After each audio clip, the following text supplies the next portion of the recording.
Mu mwezi gw'omukaaga omwaka oguwedde, enju ya Paulo Kabatangaale eyali omutuuze ku kyalo Kiremba mu ggombolola ya Luyonza mu disitulikiti ya Kyegeegwa bwe yateekerwa omuliro, ye n'abantu abalala 6 omwali ne mukyala we ne bafiiramu. Embeera eno yali yeekuusa ku nkaayana ku ttaka. Okyezemu n'ebihandiiko ebyo na mukama yahiiremu ubundi emishangwe kakomaho. So ekyokwosya enju na muzeeyi niyo main intention yo kugira ngo bamwokyezemu n'ebihandiiko bye ubundi bakatunga okubatura mu itaka lyaberyo. Oluvannyuma lw'enjega eno, poliisi mu kitundu eriko abantu be yakwata ng'ebateebereza okuva emabega w'ettemu lino n'ebaggalira, wabula nga mu kiseera kino bano bayimbulwa dda. Twashanga omuntu omwe aliwo batayize omu system.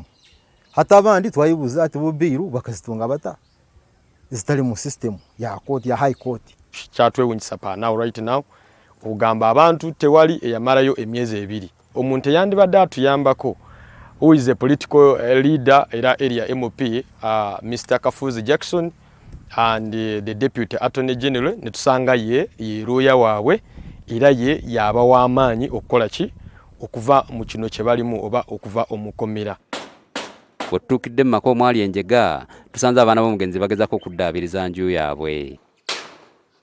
Bernard akeesimira omu ku baana b'omu nnyumba eno ebyaliwo tabyerabiranga. Kati bwe nalingiza mu lugi nemulaba omu yali wano ng'ayambadde vesti enjeru ng'alina jambiya.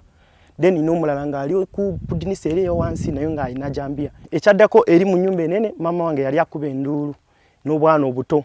Naye nga omuliro gwali mungi sayidi zeno ng'omuliro mungi. Ono atubulidde n'engeri gye yasimatukamu okuttibwa. Bwe namala okubuuka bwenti ebbaati neriyingira munda bw'eri.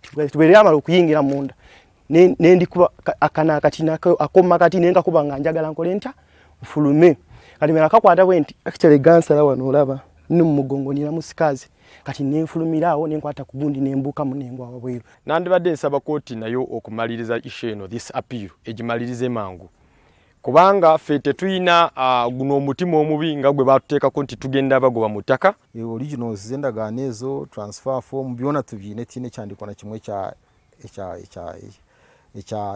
ekyabuziro konka niyo mission yo kwosya enju kugamba kutwarira amateeko mu ngaro n'ekintu kibi munonga. Nyoni nshaba gavumenti mu bugufu ntakusiba nka kya personnel C1 abwo buremezo butwinaha bwemba jwibirezo kubasa kuyija bakatuyamba bakagarura kirembo mu buteeka seri yite kabasa kutebekana. Wabula bano batubulidde ku butali bumativu bwawe ku ngeri omusango guno gye gukwatiddwamu kye bagamba nti kyanteeka obulamu bwabwe mu matigga olw'abantu abakwatibwa okudda ku kyalo nga tebavunaaniddwa. RDC w'ekitundu kino Pano Alex Bright asuubiza nga bagenda okunoonyereza ku ky'okutiisatiisa abaana ba famire eno. Nsaba abatuuze babeere bakakamu kubanga ensonga ziri mu kooti ate kooti ejja kuzihandolinga.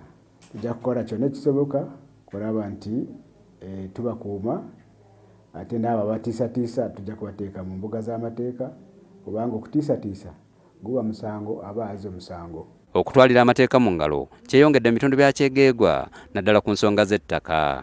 David Bukenya, NTV ku ssaawa emu. Kati nze nadduka nga eno bakuba enduulu ng'omuliro mungi.